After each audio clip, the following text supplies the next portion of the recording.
Egg, author of The Missing Piece and diagnosed with ADHD at 52. And I'm Gel Leg, diagnosed at 55. Welcome to ADH Difference. In this episode, we're going to be talking about post-diagnosis. Yep, after the whistle is blown and you've been presented with a diagnosis, then what? Well, a lot happens actually after that day. So we thought we'd chat about our experience.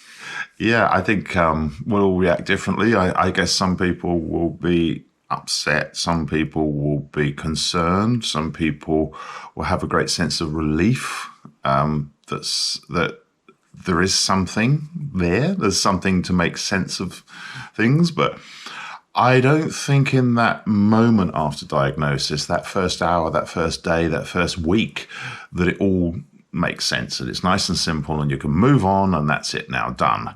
No, it's not that simple. There's a lot of unpacking to do. And I think I divided it into three. There's the past, the present and the future. And each are completely interconnected and each need thinking about, starting perhaps with the past. Well, I definitely felt validated after the diagnosis for me. If I didn't have ADHD, that would have opened up another can of worms. So for me, I was pleased that I knew what I was dealing with, if that makes sense. Yes, unpacking a whole lot of things. It's taken us time. It's almost 2.5, 3 years since our diagnosis in our 50s. And even now, we can have epiphanies about our past. The way we saw the world and some of the paths we travelled. Again, the forks in the road and why we took one option over the other. And, you know, we've made errors of judgment. We've made mistakes. Looking back, ADHD certainly could have contributed to those moments or those decisions or our behaviour perhaps at the time. And for many, including myself, often there's shame and guilt associated with that. And so to look back at some decisions and work out why just gives a deeper understanding and a bit of self-love and a bit of self-forgiveness to what may have happened in the past. And that really helps, because once you know something, look back to understand it definitely, but it can actually change the course of the future if you choose it to. There's an old English expression that I love. The past is a foreign country. And it means that the past is the past. You can't change it. You can't go back. You can't repeat it. You can't fix anything. And, you know, you can't live in the past. You have to live in the present and be hopeful that you have a future. So that's my basis for the past. But then I thought to myself, yeah, but there's that other expression, if we don't learn from history, then we're doomed to repeat it. So with ADHD, there is a lot of unpacking the past, the jobs, the relationship, the friendships, the choices to go left instead of right. And all of those do matter. And, you know, I would liken it to your entire life being filmed in black and white and suddenly it's in HD color. And it's clearer and things make sense. And the details you didn't see before, you now see with such clarity. I keep using this word unpack. There's a lot to unpack. Amongst the many things I like to do, I'm an archivist of audio. I don't think that's the right word, but I like to go back to old recordings over the last 40 years and see if I can do something with them to make them sound better. And I love audio. So it's like forensic audio and audio restoration. So that I'm always unpacking the past somehow. And some people love to get their old photos and clean them up and re-look at those photos. And with genealogy, you particularly do look at old photos and you look at the details in the background and try to unravel the mystery. Well, with an ADHD diagnosis, you're doing this with your memories, your own personal history, and to a large extent, then who you are. Your personality, your attitudes, your views on the world, your values, that's a whole process you need to go through. And it doesn't happen quickly, and we're still doing it. Once you start to really do that, and that's really Again, we must say we're talking from an unmedicated space. That's that self-cognitive therapy in a way, the cognitive, the thinking of the mind, reworking all those things out. That then comes into today, the decisions you make today, how you respond and react in the moment right now, because today is the past tomorrow. And so if you don't pick up and learn from those things, if you don't adjust, then you're just going to keep repeating the past, no matter how much you forensically examine it. For me, in the past, for example, I would describe my younger self as being a fiercely independent, financially independent. Just generally, I was stubborn and I went it alone in a lot of instances. I can now see why I did that. And basically for me, it was more of a survival mode for me, that I didn't have to rely on other people, or perhaps other people disappointed me, or that was my ADHD frustration with other people's circumstances. I wouldn't often ask for help. And so at times if I was struggling, I'd try and work it out myself, again, being independent. Now, looking back through that lens, I would like to say in the future, if I needed some help, that I could ask, knowing that I don't actually have to go it alone, and it's no dent in my character, asking for suggestions or tools or strategies to help me through some things. Yeah, I agree entirely. Yeah, absolutely agree entirely. What's key to our relationship is we don't ask each other to change. We've never asked each other to change. We take each other for who we are and move forward with that and celebrate that. So in unpacking the past and thinking I need to adjust some of my approaches to people and life and situations, that implies we're changing. We don't fundamentally change as who we are once we know we have ADHD. We stay the same. It's just how we deal with people, situations, emotions, reactions we have.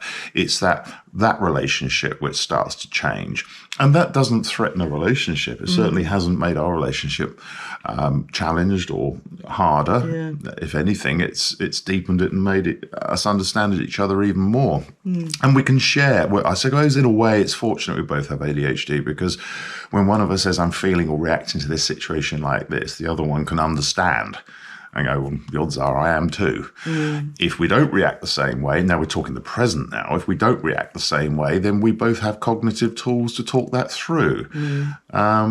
So, yeah, it's not a constant state of overthinking. It's not a constant state of anxiety and self-analysis and overthinking. Literally, I just said that twice, I know. We do just get up and get on with the day and enjoy it and make the most of it.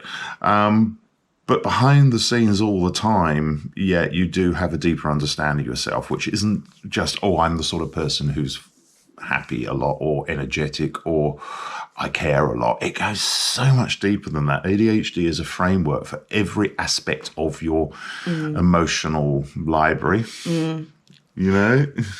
And I'd like to think that for every ADHD trait, there's a positive and a negative side to them. Impulsivity, for example, we've both exercised that in our past, which has led to brilliant decisions or not so brilliant decisions in probably equal measures. But now we know we're both impulsive and we do have to stop ourselves. But because we know what's going on and because we've proven that in our past actions. And so we can almost say it's one of those moments. We're about to make a very impulsive decision. We need to sleep on it. And literally we do. And the next morning go, right, take a deep breath. What haven't we considered? And we'll sort of unpick it all. If my memory serves me right, I think we had an episode on impulsivity. Yes, we have. And we had an episode, if I recall, on imposter syndrome. Yes. Yes, cool. Yes. So just in the last few days alone, those two conversations have been a big part of this household, and imposter syndrome in particular. In the present is we now have words we can use to describe how we relate to things that we didn't have before. We didn't really understand that we can suffer from imposter syndrome. We didn't really understand that we had an impulsiveness in each of us that other people don't tend to have. And so none of the things go away that we've always had. They're just here now, and we can stop and look and say, either to ourselves or to each other, hey, we're being impulsive. Let's just slow down a sec. But the one recently a lot, I was suffering a lot from this imposter syndrome. So Jules was able to say, imposter syndrome.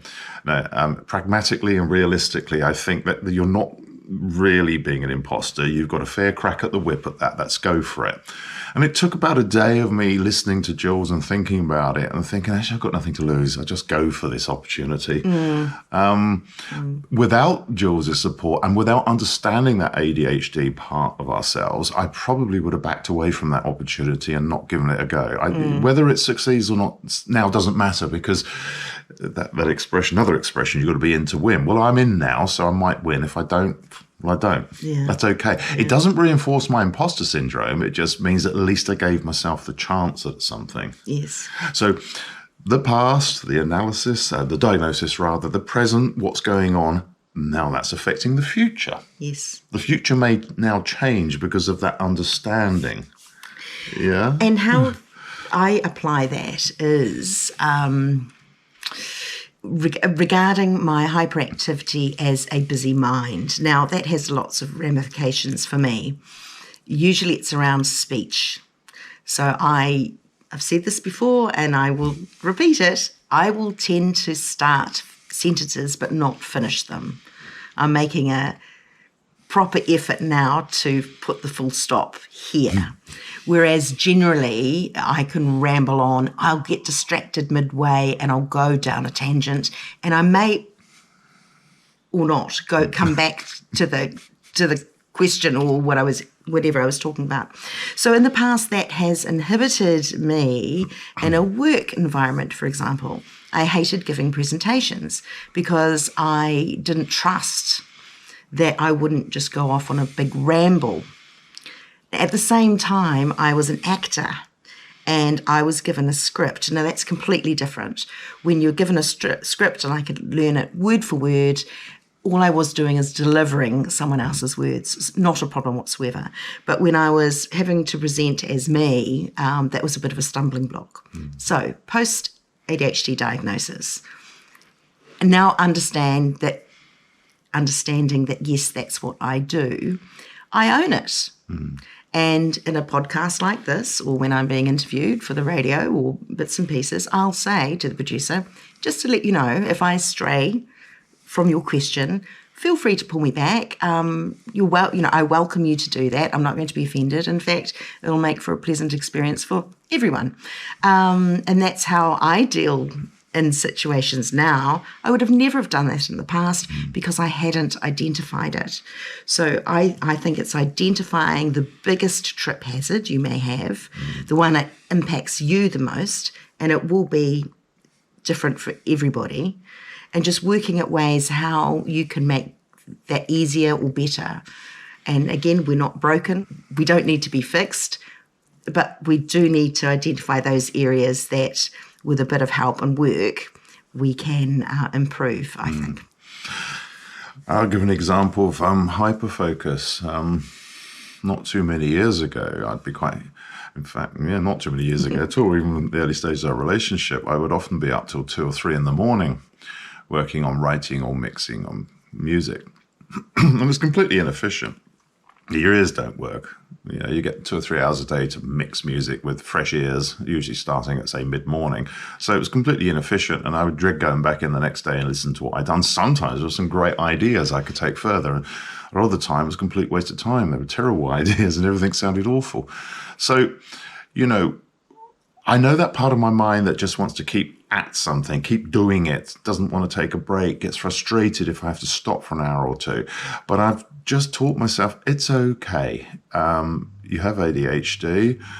It will take a bit longer to complete what you want to complete. So instead of completing an album in 2 years, it might take you 2.5 years. I'll come back to an example I might have used in another podcast, actually. It's like driving. You can drive somewhere at 120 kilometers an hour as fast as you can, or you can stick the speed limit at 100. It might be more fun driving fast and more exhilarating, but you don't get there much quicker. You just risk tickets and crashes and all sorts of things, and perhaps wearing the car out faster. But everything I do now, I look at it and go, I want to do it quicker like I always used to, but it's okay to go a bit slower. It'll get done just as well in the end, perhaps even better. So that's present, yeah? Yes. To that, Yes. I will add, and we did an episode on time management. Yes. Often for us, it's lack of time management.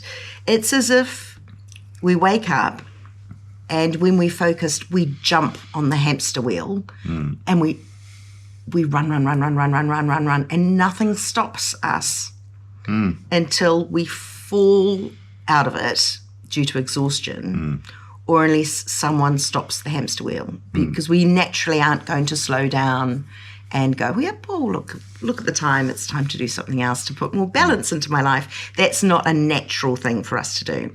So we've got a little rule, haven't we? By 6 o'clock at night, we put down what we're doing, and we Just stop. yeah, The day we stop. stops. and we socialise, and Catch we up for an hour, and then yeah. I know it sounds terribly regimented, but then an hour or so later we'll dive in the spa, which is an incredibly, winter, whether it's the middle of summer or middle of winter, we dive in the spa. Yeah, lucky us, we have a spa, but you could dive in a bath. It doesn't really matter. Yeah. You run a bath. Yeah. Force yourself to sit there, incapable of doing anything. The great thing about sitting in a spa or a bath is it's a really stupid place to take your mobile phone. Yes, it is. So Yeah. you don't. So you disconnect, and absolutely. an hour there and so forth. Little routines you can set up that can help manage the hyperfocus. Yes. And sometimes we're cursing. Well, I know that I am at 6 o'clock. Oh, damn, I've really only just started making headway in a project. But it's like, no, it's 6 o'clock. And it's not just me. Jel will come and say, right, you, 6 o'clock, computer off, or whatever Yep. we're working on. I've turned the studio off now. Yes. I don't like to turn it back on. It's a bit of a process. Yeah. I wouldn't say it's painful to have these routines, but it's a constant battle. It's constant, well, as you just said, 6 o'clock, I don't want to stop. Do you want to stop? Might go another hour. But at the end of the day, how many hours are we going to go for? And suddenly we're both still doing something at midnight, 1 a.m, and we haven't eaten and we haven't chilled. So while routines don't come naturally, actually, and anecdotally, routines are really good for ADHDers. They are. Post-diagnosis, there's a few things, and I want to talk about who do you tell after a diagnosis, and about some of the ripple effects in there. So one of them is, do you tell friends and family? Well, that's 100% up to you. In my opinion, I think family, yes. I think they theoretically should be one of the closest to you, and because there's a genetic involvement there, that could be helpful for others. Also, just to try and get them to understand you better. And I think that's a really good start. Also to friends, well, that's completely up to you. They may have already thought you've had a diagnosis. They may have seen your ADHD shining through strongly since you met. Or they may be surprised, or they may not be interested at all. And the degree to which perhaps you tell some people, perhaps just reflect on it for a while yourself, then start to try and take ownership of what it means to you before sharing it with people, because they're going to have questions, and those questions are perfectly valid. And if you have some thought through answers, that helps in telling people. Absolutely. Rather than, hey, an hour ago I found out I've got ADHD. Well, what does that mean? I said, well, I don't know. So what you tell me for? It's like, I'll work out what it means. Well, it might not be what it means, And I'll go and read about it. Well, hang on, Yeah, and the myths and misconceptions out there about ADHD are still rife, and there's still a stigma around it. So the more you are armed with knowledge about how you work and how you own it, the better it is, really. You educate yourself before you can educate someone else. Yes. If they have questions or... Yeah, You have definitely. to start with yourself. Definitely. talk to any counsellor or therapist, and they will say, be with people who love you, who enable you and encourage you to be the best version of yourself. You know what I mean? So if in a situation where in a friendship group where you feel like an outcast, you don't really fit in, you're never really invited to the barbecues, rather than trying to push into a space where possibly you aren't welcomed or you just have an imposter syndrome, it's okay to withdraw yourself from friend circles. And that's a huge thing to do. Easy to do post-diagnosis when you understand that maybe that group isn't healthy for you. To find a group or individuals that really celebrate you is really very, very important in my mind. Because you don't want to be judged by the people around you. That's the last thing you want. But you need to take responsibility not to judge other people's reactions or judge other people too. And so, for instance, I found we've been talking about for a long time, about how do we go and find friends? Do we join some club? Perhaps if you go back into acting and maybe do some stage acting, I might join a sports card club or a club for some other hobby I have. And okay, so you find people with something in common. That's a good starting point. But now with ADHD, we realize that just because we've got something in common doesn't make necessary for a good friendship. No, it's not that simple. And what we've also discovered over the years, naturally, is that we love the company of strangers for short bursts of high energy, getting to know them, but not inside out, but certainly getting to have those really open, frank conversations that can happen very quickly because no one's got anything to gain or lose with ships in the night passing. Yes, there's no expectations. And so things like oversharing to a stranger can lead to it. Amazing conversation. Yeah. Friends do always disappoint us, and I've got to say, there's nothing wrong with them. They're fine. They're lovely people. They're great people.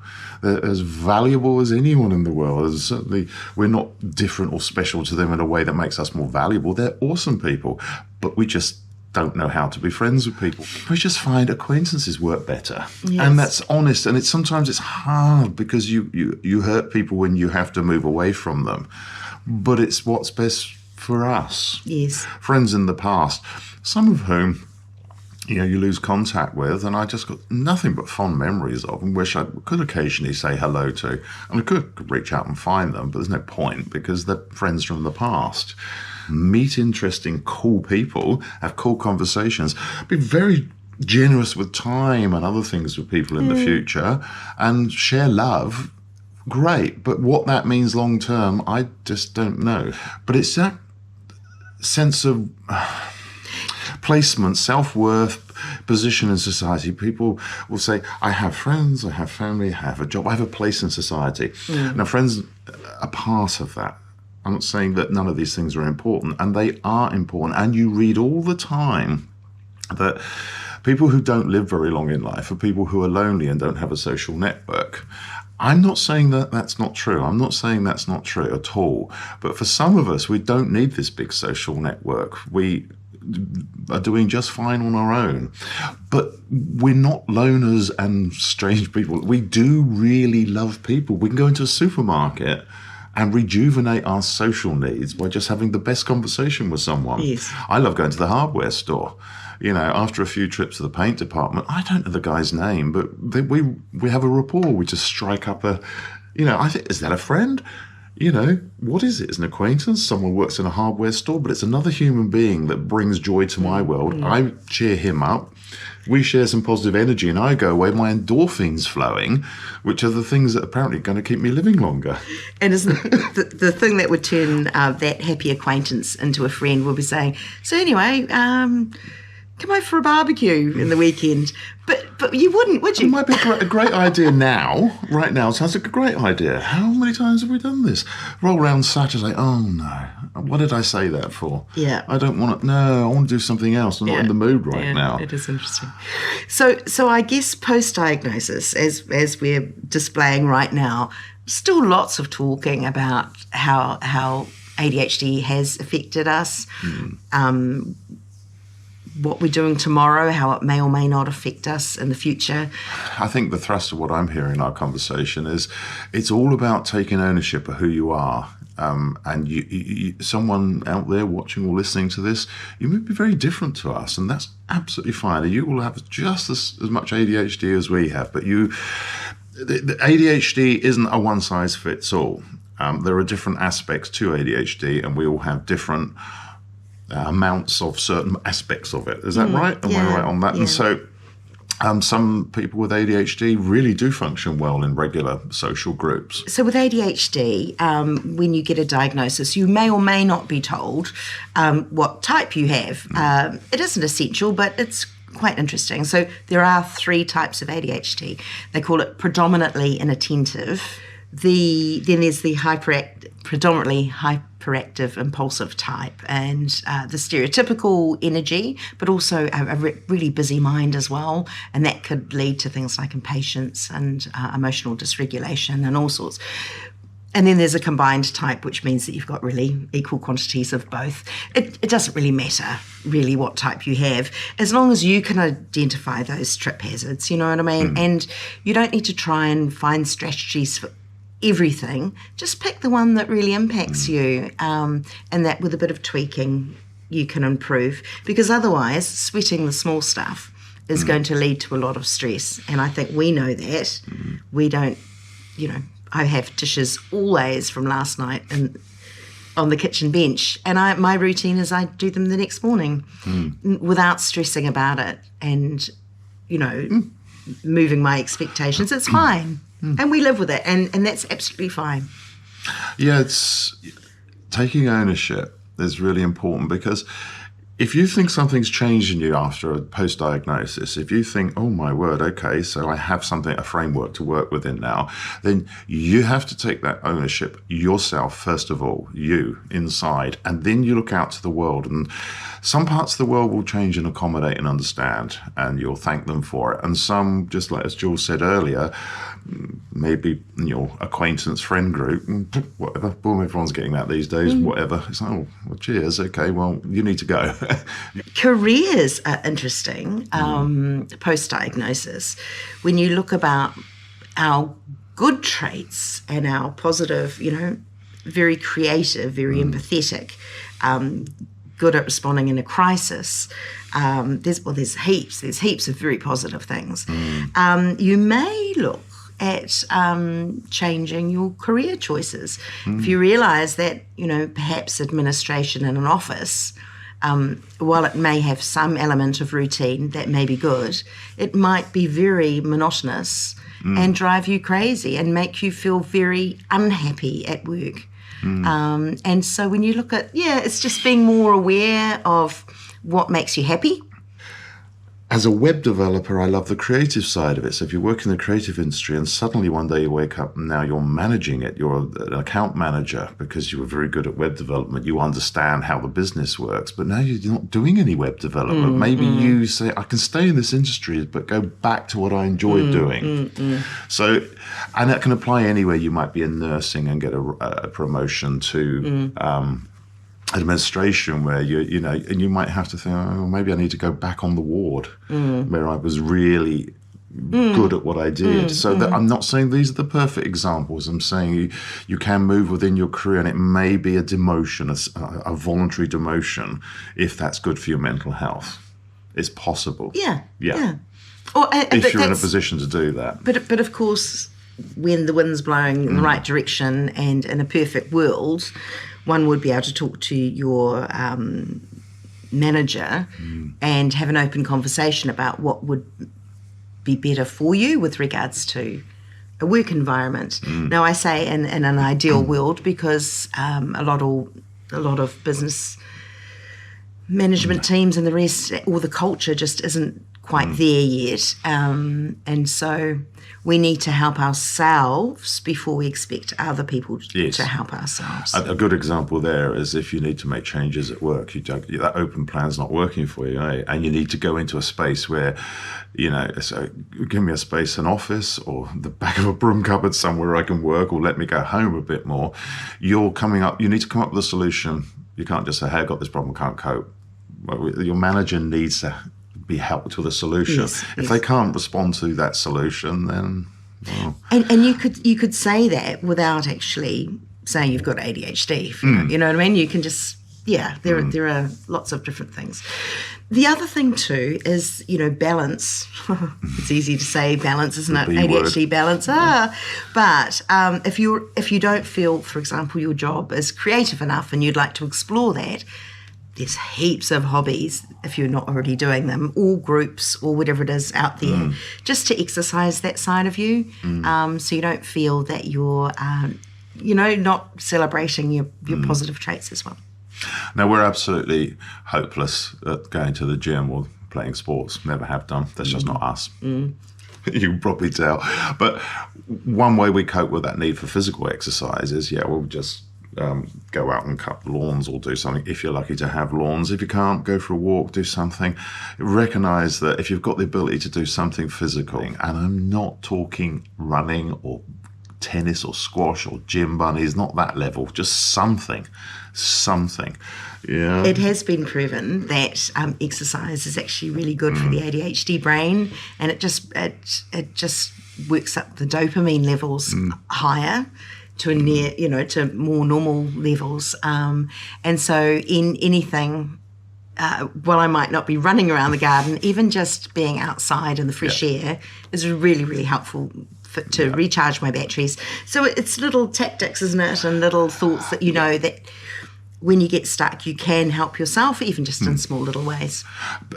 Tactics and small ones can make a big difference, because post-diagnosis, bringing it back to what we're discussing, post-diagnosis, as you learn and read more, you'll find perhaps exercise of some kind, any kind. These things suddenly actually really matter a lot for this thing called ADHD post-diagnosis. Whereas before, you might have thought, well, it's just walking. It's just walking. It's not far enough to make me fit, so why should I bother? Well, actually, it does make quite a difference. And so you're connecting this post-diagnosis with things that help. Yes. Yeah.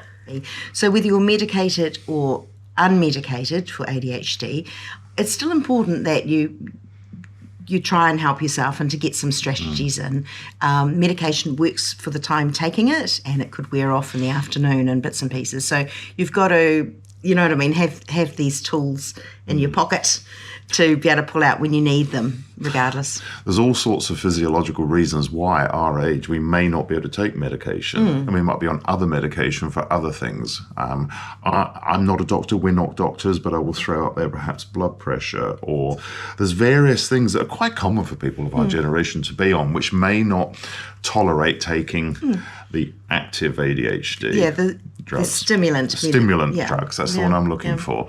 So there are a whole bunch of adults who may be undiagnosed, who have ADHD, diagnosed but can't take medication, or those who choose not to take medication. So there's lots of us out there, and I just think it's about helping yourself, and it starts by just identifying those the major points and working on them. And if you need some help with those, to go and seek some assistance, whether it be through a ADHD coach or a therapist or your psychologist, who can also give some handy hints. Because we need to look after our mental health for sure. And even perhaps if you are on medication, I think I've read about people still need to change aspects of their lives in order to improve things. Yes, they do. It's not, as I understand it too, it's not a magic fix-all. It helps smooth off some of the rougher edges or the sharp edges, which helps you get through the day. But it doesn't mean that the dishes are done and there's petrol in the car and, you know what I mean, and that you won't react badly to a phone call with some terrible news or that the social group isn't toxic. Correct. So it's almost quite a holistic view post-diagnosis. But as we sort of head towards a wrap-up, there's the emotional side to it too is quite strong. As I said, we started off saying about the unpacking. You revisit the past, you think about a lot of things. There will be guilt associated with it, and there will be grief with some of the decisions in the past that perhaps were more driven by your ADHD than they may be now. But some people might argue, yes, but if you're 3 or 4 decades older, you should be a bit wiser and you learn from your experiences. And yes, that's true. That can't be denied. That does happen. You do just get a little wiser. But ADHD has its own blanket of wisdom, and it's not always the same as everyone else's wisdom. So you have to be aware you can still act like that 20-year-old. So there's a whole bunch of emotions that kick in. And the thing with post-diagnosis, as my last thoughts on it, it's not a period of, like I said originally, days or weeks, but I'm going to say it's not a period of months or years. Post-diagnosis is until your last breath. Yeah, it's your new framework. It's who you are. Well, not who you are. It's how you see the world and how you react to it. And yeah.